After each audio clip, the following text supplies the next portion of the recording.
दोस्तों, मुंबई के पास एक पूरी की पूरी पहाड़ी को ही खत्म कर दिया गया, उसे तोड़ा गया और उस मलबे को उसके पास मौजूद दलदली क्षेत्रों में फैला दिया गया। यह सिर्फ इसलिए ताकि कल आपकी अगली फ्लाइट को उतरने के लिए एक रनवे मिल जाए। और बस यही नहीं है, इसके साथ उसके पास बहने वाली नदी अब उस रास्ते पे नहीं बहती जो वहां कभी बहा करती थी। जी हाँ, इंजीनियरों ने उसे उठाकर दूसरी जगह पर शिफ्ट कर दिया है।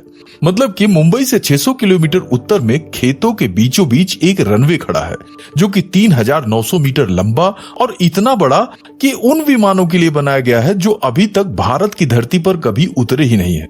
और भैया एक नंबर है जो इन दोनों प्रोजेक्ट्स की पूरी कहानी को समझा देता है। देखिए, मुंबई जो पुराना एयरपोर्ट है, सिर्फ एक रनवे पर, यानी कि एक रनवे और 2 करोड़ लोगों का शहर, लेकिन यहाँ एक भी स्लॉट खाली नहीं है। और इसीलिए भारत ने इसका एक हल पुराने एयरपोर्ट्स को सुधारने में नहीं ढूंढा, बल्कि देश के 2 अलग अलग कोनों में एक साथ 2 बिल्कुल नए मेगा एयरपोर्ट बनाने में ढूंढा। और ये दोनों 6 महीने के अंदर अंदर खोल भी दिया गया। और दोस्तों, अब यही देखिए कि पिछले कई सालों में किसी देश ने ऐसा नहीं किया था। और यहाँ पर सबसे हैरान करने वाली बात यह है कि इतना सब कुछ करने के बाद भी ये कमी पूरी नहीं हुई है। जी हाँ, ये कहानी है दुनिया के 2 सबसे महत्वाकांक्षी एयरपोर्ट प्रोजेक्ट्स की और उस डिमांड की जो इन दोनों से भी आगे निकल चुकी है। लेकिन अब इसे समझने के लिए कि भारत को साथ 2 मेगा एयरपोर्ट क्यों बनाने पड़े, तो सबसे पहले समझ लीजिए कि पहले यह देखना जरूरी है कि ये देश के 2 सबसे बड़े शहर किस जाल में फंसे हुए थे। अब इससे समझिए कि भारत आज दुनिया की सबसे तेजी से बढ़ती हुई एविएशन मार्केट है। मतलब कि करोड़ों भारतीय पहली बार हवाई जहाज में सफर कर रहे हैं और इसी वजह से पैसेंजर की संख्या भी बड़ी तेजी से बढ़ी, लेकिन इंफ्रास्ट्रक्चर उसी रफ्तार से नहीं बढ़ पाया और इसमें सबसे ज्यादा दबाव मुंबई पर था। अब यही देखिए कि भारत की फाइनेंशियल कैपिटल 2 करोड़ की आबादी वाले मेट्रो शहर और उसे सर्व कर रहा था सिर्फ एक एयरपोर्ट, मतलब कि छत्रपति शिवाजी महाराज इंटरनेशनल एयरपोर्ट। और भैया यहाँ पर एक अजीब सी इंजीनियरिंग दिक्कत भी थी, जैसे कि इस एयरपोर्ट के टेक्निकली 2 रनवे तो हैं, लेकिन वो एक दूसरे को क्रॉस करते हैं, यानी कि एक समय पर सिर्फ एक ही रनवे इस्तेमाल हो सकता है। तो ऐसे में भारत का सबसे बिजी शहर असल में एक ही पट्टी की कंक्रीट पर काम कर रहा था। लेकिन ऐसे में नवंबर 2025 में इसी एक रनवे ने वो कर दिखाया जो दुनिया के किसी रनवे ने पहले कभी नहीं किया था। जी हाँ, ये था 24 घंटे के अंदर अंदर 1036 फ्लाइट का वर्ल्ड रिकॉर्ड। मतलब ये है कि ये हर 85 सेकंड में एक टेक ऑफ और एक लैंडिंग करता था, वो भी दिन रात बिना रुके। लेकिन यही नहीं है, इसके बावजूद भी फ्लाइट्स लैंड करने के लिए घंटों आसमान के चक्कर काट रही थी और साथ ही साथ एयरलाइंस स्लॉट के लिए गिड़गिड़ा भी रही थी जो एक सिरे से मौजूद ही नहीं था। तो ऐसे में एयरपोर्ट सिर्फ बिजी नहीं था, बल्कि इस पर एक साइकिल खड़ी करने की भी जगह नहीं बची थी। मतलब कि पूरा ठसाठस भरा हुआ था और बढ़ने की कोई गुंजाइश भी नहीं थी, क्योंकि ये घनी आबादी वाले शहरों के बीचों बीच फंसा हुआ था।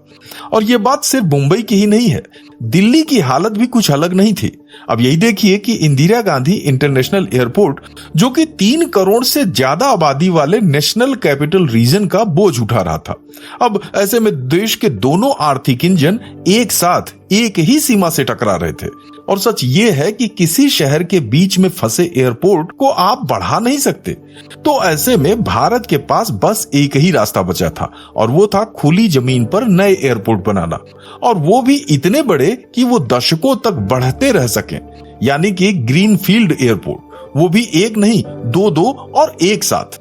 लेकिन भैया इसमें भी परेशानी कम नहीं थी। जैसे कि मुंबई के लिए चुनी गई जगह में एक बड़ी दिक्कत थी और वो थी जमीन, जो कि असल जमीन जैसी थी ही नहीं। अब यही देखिए कि नवी मुंबई इंटरनेशनल एयरपोर्ट जो मुंबई हार्बर के पास पनवेल के पास बन रहा था, उसकी लागत तकरीबन 19,650 करोड़ रुपए थी, यानी लगभग 2 अरब 20 करोड़ डॉलर। मतलब कि इतनी रकम में तो कोई छोटा सा देश अपना पूरा सालाना बजट चला सकता है।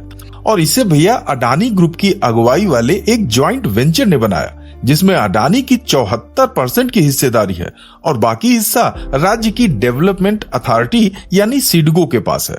अब अगर इसे हम कागज पर देखें तो ये मुंबई के दम तोड़ते एक एयरपोर्ट पर बोझ कम करने के लिए एक रेस्क्यू मिशन जैसी योजना थी, लेकिन जमीन पर हालात बिल्कुल अलग थे। जैसे कि यह इलाका नीचा और फ्लड प्रोन के साथ साथ समंदर के काफी करीब था, जहां पर ऐसी जगह हर साल मानसून का कहर बरपाता है। और यही नहीं है, जहां रनवे बनाना था वहां पूरी की पूरी एक पहाड़ी खड़ी थी और साइड के बीचों बीच एक नदी भी बहती थी। तो ऐसे में टर्मिनल का एक भी खंभा खड़ा होने से पहले इंजीनियरों को पूरी जमीन को एक नए सिरे से गढ़ना पड़ा।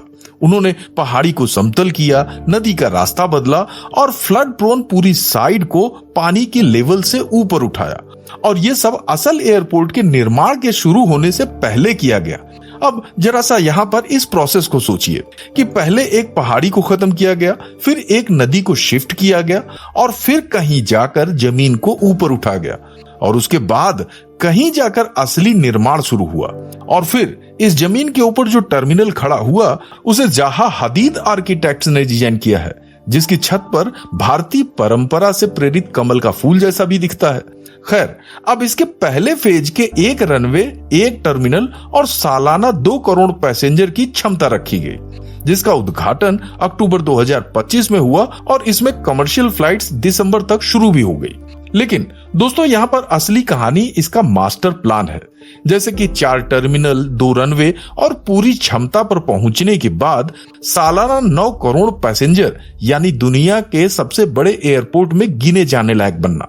अब यहां पर सबसे अहम बात यह है कि यह भारत का पहला एयरपोर्ट है जो शुरुआत से ही मल्टी मॉडल कनेक्टिविटी को ध्यान में रखकर डिजाइन किया गया है। मतलब मेट्रो लाइनें, कोस्टल रोड्स और मुंबई ट्रांस हार्बर लिंक यानी 22 किलोमीटर लंबा एक समुद्री पुल जो इसे सीधे मुंबई से जोड़ता है।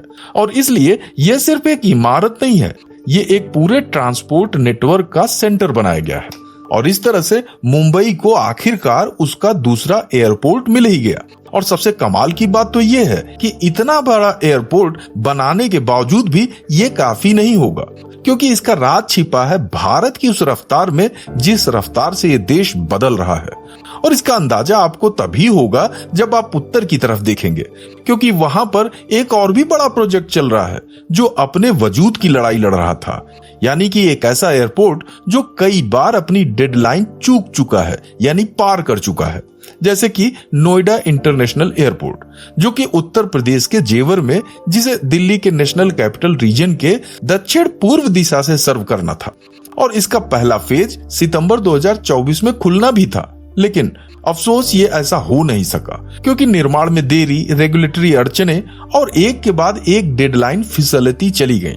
मतलब जिस प्रोजेक्ट पर इतनी राष्ट्रीय उम्मीदें टिकी थी, उसके लिए हर छूटी हुई तारीख एक सार्वजनिक शर्मिंदगी बन के रह गई। लेकिन फिर आया 28 मार्च 2026, जब प्रधानमंत्री मोदी ने इसका उद्घाटन किया और इस तरह से इस एयरपोर्ट का फेज 1 खुल गया। और सिर्फ यही नहीं है, कुछ ही हफ्तों में कमर्शियल फ्लाइट्स भी इस एयरपोर्ट से शुरू हो गई। लेकिन जो अभी खुला है वो तो बस अभी शुरुआत भर है। जैसे कि फेज 1 की क्षमता सालाना 1 करोड़ 20 लाख पैसेंजर्स की है। और यहाँ पर अगर इसके रनवे की बात करें तो यहाँ पर अभी तक सिर्फ एक रनवे है, लेकिन ये 3900 मीटर लंबा है। यानी कि दुनिया के सबसे बड़े वाइड बॉडी विमान भी यहाँ पे बड़े आराम से उतर सकते हैं। खैर, अब इसका यहाँ पर मास्टर प्लान देखिए, क्योंकि ये जो फेज 1 है वो तो मुश्किल से 10% है। बाकी बचे हुए 4 फेज यानी 4 टर्मिनल और 2050 तक 6 रनवे बनाना है।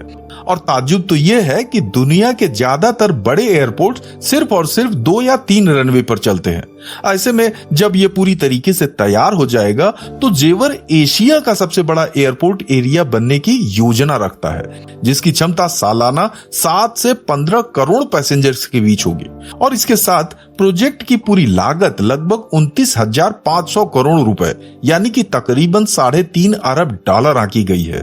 इतनी रकम में तो एक पूरा नया शहर खड़ा किया जा सकता है।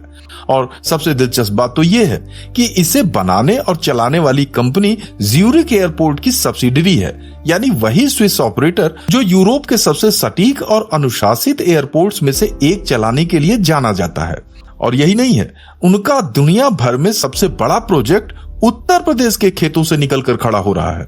मतलब कि इस तरह से नवी मुंबई की तरह जेवर को भी सिर्फ इमारत नहीं बल्कि पूरे नेटवर्क के तौर पर बनाया जा रहा है, जहां ये यमुना एक्सप्रेसवे पर बना है जो इसे नोएडा, आगरा और मथुरा वृंदावन जैसे धार्मिक पर्यटन शहरों से भी सीधे जोड़ता है। और इसके साथ ही साथ नया एक्सप्रेसवे इसे दिल्ली मुंबई एक्सप्रेसवे से भी जोड़ेगा।